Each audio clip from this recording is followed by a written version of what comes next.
تو مجھے بھی ایک لگی تھی، ایک کسر کے ذریعے ایک پھوڑا لگا تھا میری گردن کے پیچھے تھا، اور اس میں سارا دن یکدم مجھے یوں محسوس ہے جیسے کچھ چیز چبک مار رہی ہے، سوئیاں مار رہی ہے۔ تو میں یہ 3 ماہ ہو گئے، کئی دم کرائے، کئی کچھ کیا لیکن نہ ہٹا۔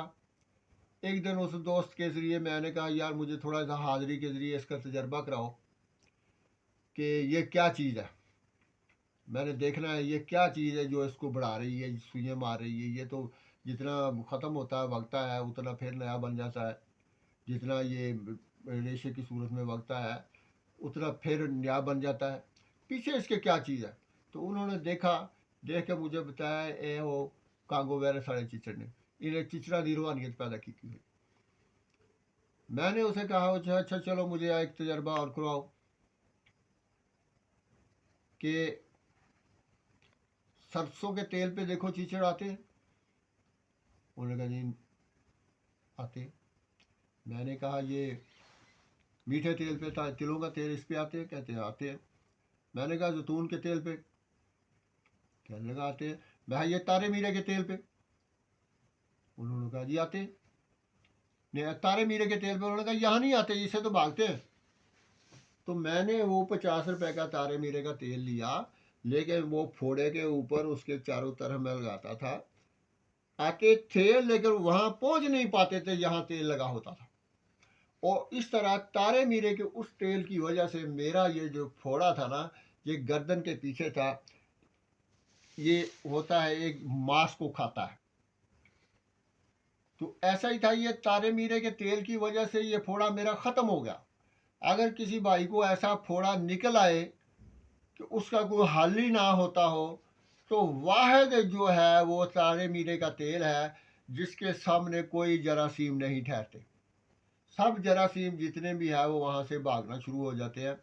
تو تارے میرے کے تیل کے ساتھ اس پھوڑے کا علاج کریں۔ باقی وہ جو میں نے بتایا ہے کہ نیک روحانیت اور دوسری روحانیت، نیکی والی تو روحانیت ابھی تک پیدا نہیں ہوئی، خلیے کے اندر موجود رہتی ہے سب کے، لیکن باہر نہیں آ سکتی، اس کے کوئی کلام نہیں بنے، اس کے کوئی کڑے نہیں بنے، اس کی کوئی حاضریاں نہیں بنی، وہ اس کو باہر آنے ہی نہیں دیے۔ تو یہ شیطانیت جو ہے، شیطانی روحانیت جو ہے، بدی کی روحانیت، یہ اس کو نہیں چلنے دیتی۔ تو آخری سوال اس بزرگ سے میں نے جو کیا تھا وہ میں نے یہ کیا تھا، مجھے یہ بتا دے کہ یہ جو بدی والی روحانیت ہے، جو بابے پیر زنا کرتے ہیں، اس زنا سے اس کی روحانیت جو ہے وہ اضافہ ہوتا ہے، اس میں کمی ہوتی ہے؟ تو اس نے بڑے غور سے دیکھا، دیکھنے کے بعد کہتا یہ تو اضافہ ہوتا، روحانیت ود دی ہے، روحانیت کو طاقت مل رہی ہے۔ میں نے،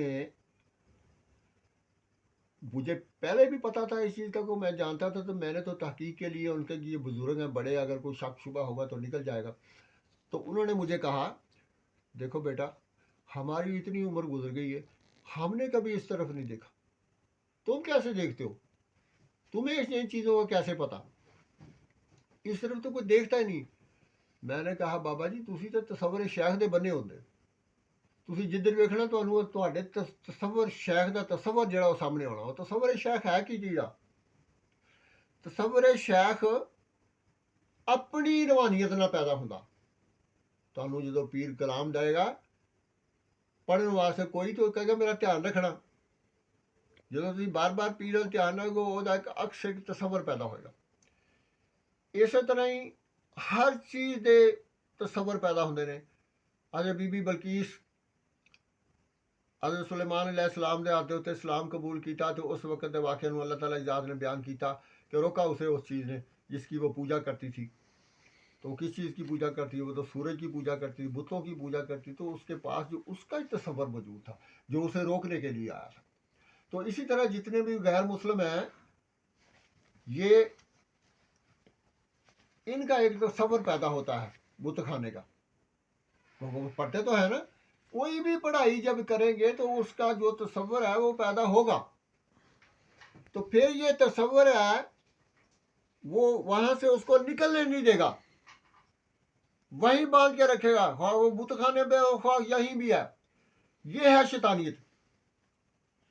ابلیس کا سارا سسٹم جتنا بھی بیماریوں کا ہے، یہ سارے کا سارا جادو ایک مٹیریل ہے، اس مٹیریل سے یہ کثریں پیدا کرتے ہیں، اور کثریں جو ہے ایک لب لبے کی صورت میں معدے میں آ کر بیٹھ جاتی ہیں، یہیں سے پھر سینے کی طرف جب آتی ہے تو سینے میں جلن پیدا ہوتی ہے، یہیں سے سب بیماریاں پھیلتی ہیں۔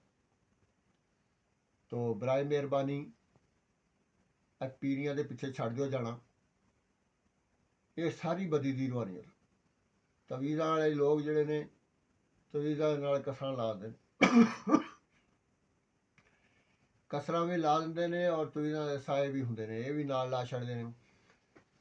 انسان دے مرن تو بعد یہ سائے جڑے نے یا یہ جڑیاں کسراں نے یہ اگلی نسل تے منتقل ہوندیاں نے۔ جادو جڑا ہے یا اگلی نسل تے منتقل ہوندا یا مرن والے دی قبر تے پیدا، دو ہی چیزیں نے۔ قرآن پڑھیں، عملیات کے طور پر نہ پڑھیں، وظیفے کے طور پر نہ پڑھیں، نیت کر لیں ثواب، آپ کو ثواب ملے گا۔ وظیفے کا کوئی ثواب نہیں ملے گا، یہ عملیات کے زمرے میں آتا ہے، بدی کی روحانیت پھیلی ہوئی ہے۔ تو برائے مہربانی اس کو کمنٹ کریں، شیئر کریں، سبسکرائب کریں، لائک کریں۔ شکریہ، السلام علیکم۔